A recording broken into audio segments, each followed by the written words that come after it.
I don't know, I feel like a rock star. Yeah. Do I look like a rock star? Totally. Which one am I? Lauren Kessler is an author. She's trying the video game Guitar Hero for the first time with her daughter, Lizzie. Oh, and then you hold it. Okay, got it. Okay. I see the world as a series of stories. I see people's lives as stories. I see stories everywhere I go. I have to write them. When Lizzie was almost 13, Lauren saw a story. After raising 2 sons, she realized how different life was with a teenage daughter. With Lizzie's permission, she started researching a book called Something Unpredictable about life as a teenage girl. She followed Lizzie's life for almost a year. Well, she took notes on what I said, which was different. And she kind of just listened and kind of just took in what I said a little bit differently, like a little bit more serious and more of a writer's perspective than a mother's perspective. Zane was over there. Zane got a job. Where? Eugene City Bakery. Lauren writes narrative nonfiction stories and books. I write about real people doing real things, but constructed in a way that a novelist constructs stories. There are characters who come alive on the page, I hope. There's dialogue, there's scene setting, there's plot, but all the characters are real. I'm Hayes, Hayes says when I walk up to him. Hello, I say. I'm Lauren. He looks up at me. Moron, he says. No, I say, taken aback for a moment, then laughing. Lauren, I say my name, loud and clear, articulating the syllables carefully. Moron, he says, also articulating, also loud and clear. Is he doing this on purpose? I start to say my name again, but I think better of it. How do you do, Hayes? I ask. I do as I please, he responds.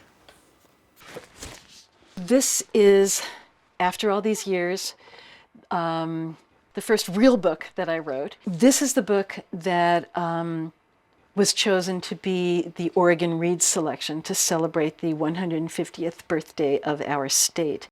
This is my one and only sports book, and it follows a women's basketball team. Then I think came Happy Bottom Riding Club, which was a biography of a larger-than-life woman. All of her books start with research.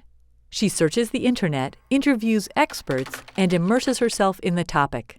I don't think I can walk out the door on any given day and spend a moment out in the real world and not come up with what I think is a great idea for a story. She and her husband Tom are interested in making an older house in Eugene more energy efficient. Now she's researching a book about the project she calls Thin House. The red is warm and the blue is cold, okay? So what I'm seeing here are the studs. Oh, wow. Sarah is an energy auditor from a Eugene utility company. Sarah, could you point that up where the cams are? Oh. Because I think that's really awful up there. Oh, yeah. So these are like holes to the outdoors. This is immersion research. Lauren won't write the book for months, but she fills up notebooks as events unfold. You take notes on everything. So your head is full of people.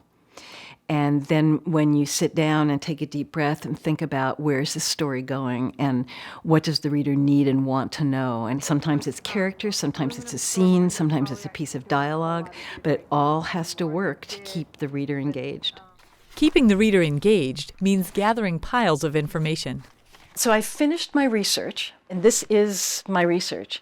She sorts it into chapters to make writing easier.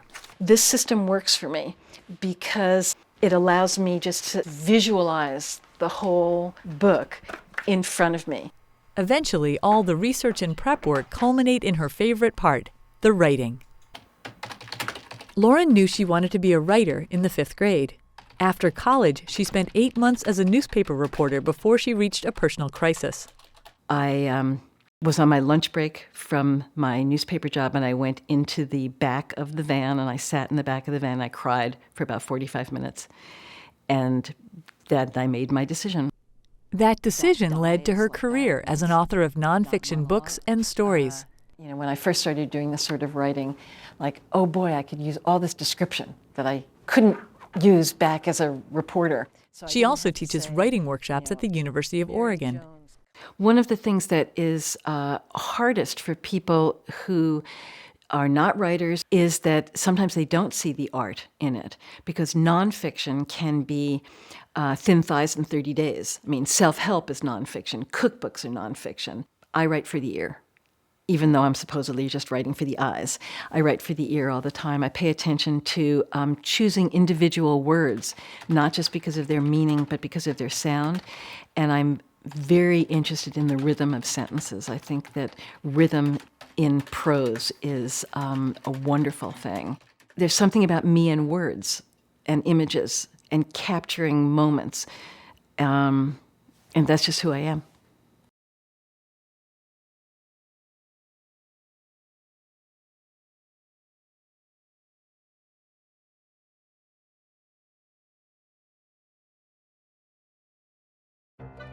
Oregon Artbeat shares the stories of Oregon's amazing artists, and member support completes the picture. Join us as a sustaining member at opb.org/video.